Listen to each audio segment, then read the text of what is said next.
आज हम पढ़ेंगे प्रेजेंट परफेक्ट कंटिन्यूअस टेंस। पहचान। इस टेंस के वाक्यों की क्या पहचान होती है? हमें कैसे पता चलेगा कि वाक्य प्रेजेंट परफेक्ट कंटिन्यूअस टेंस है? देखने में ये टेंस प्रेजेंट कंटिन्यूअस जैसा ही लगता है। मैं सुबह से पढ़ रहा हूँ। वह 1 घंटे से नदी में नहा रहा है। अध्यापक 1 घंटे से कक्षा में पढ़ा रहे हैं। तो सभी वाक्यों में रहा, हूँ, रहे हैं ऐसे शब्द आते हैं। तो अंतर कहाँ है? अंतर है समय दिया होता है। जैसे इसमें सुबह दिया हुआ है, इसमें 1 घंटे हो। इन दोनों शब्दों से समय का पता चलता है कि कार्य किस समय से हो रहा है।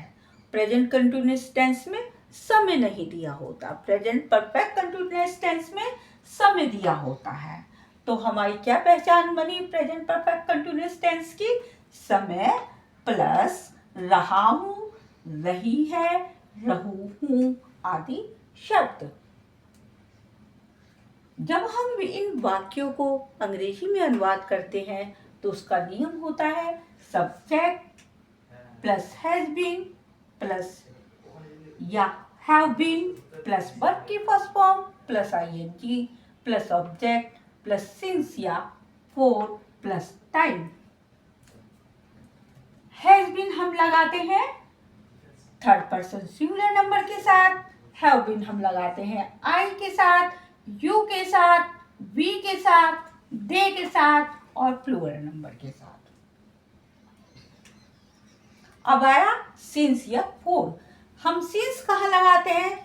सिंस लगाते हैं कोई भी निश्चित समय के लिए। जब हमें पता होता है कि ये निश्चित समय है, इस समय से कार्य हो रहा है। जैसे सुबह से। अब हमें पता है आज ही सुबह की बात हो रही है। क्यों? क्योंकि यदि कल सुबह की बात होती तो वाक्य भूतकाल में चला जाता। अगर आने वाले समय की बात होती तो वाक्य भविष्य में चला जाता। तो हमें पता चल रहा है कि आज सुबह की ही बात हो रही है। तो I have been reading since morning. यहाँ पे हमने किसका प्रयोग किया? सिंस का। वह 1 घंटे से नदी में नहा रहा है।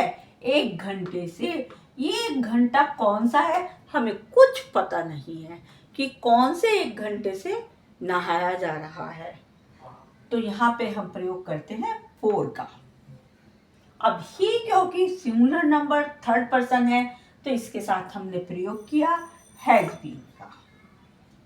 He has been bathing in river for an hour. अब आते हैं नेगेटिव सेंटेंस। नेगेटिव सेंटेंस जिनमें नहीं होता है। वह कुछ दिनों से मंदिर नहीं जा रही है। वह सुबह से अखबार नहीं पढ़ रहे हैं।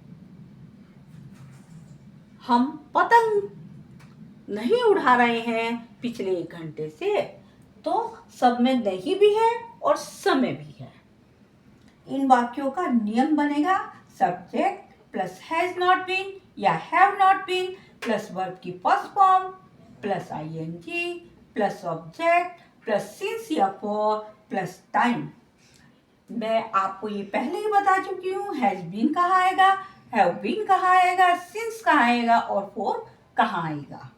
लेकिन अब हमें ये देखना है कि नॉट कहाँ आएगा, क्योंकि इस टेंस में 2 हेल्पिंग वर्ब है। तो हमें ये देखना है कि नॉट कौन सी हेल्पिंग वर्ब से पहले या कौन सी के बाद में आएगा। यहाँ पर जो नॉट है दोनों हेल्पिंग वर्ब के बीच में आएगा। हमेशा दोनों हेल्पिंग वर्ब के बीच में आएगा। वह कुछ दिनों से मंदिर नहीं जा रही है। She has not been going to temple for some days. वे सुबह से फुटबॉल नहीं खेल रहे हैं।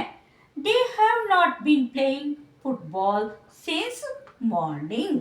अगर इसकी जगह दोपहर होता तो हम सिंस आफ्टरनून लिख देते, यदि शाम होता तो हम सिंस इवनिंग लिख देते। लेकिन ये सभी समय निश्चित होते हैं, और जैसे कोई तारीख, कोई डेट दी होती है, या कोई ईयर दिया होता है, या कोई दिन दिया होता है, वो सब भी निश्चित समय के अंतर्गत आते हैं।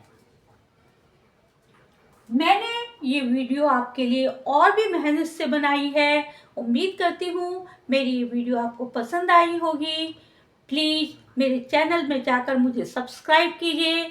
आपका सब्सक्राइब करना ही मेरे लिए मोटिवेशन बनेगा, और मोटिवेट होकर मैं अच्छी से अच्छी आपके लिए वीडियो बनाऊंगी। और कमेंट बॉक्स में प्लीज़ ये भी लिखिए कि मैं अपनी वीडियो में कहाँ सुधार करूँ।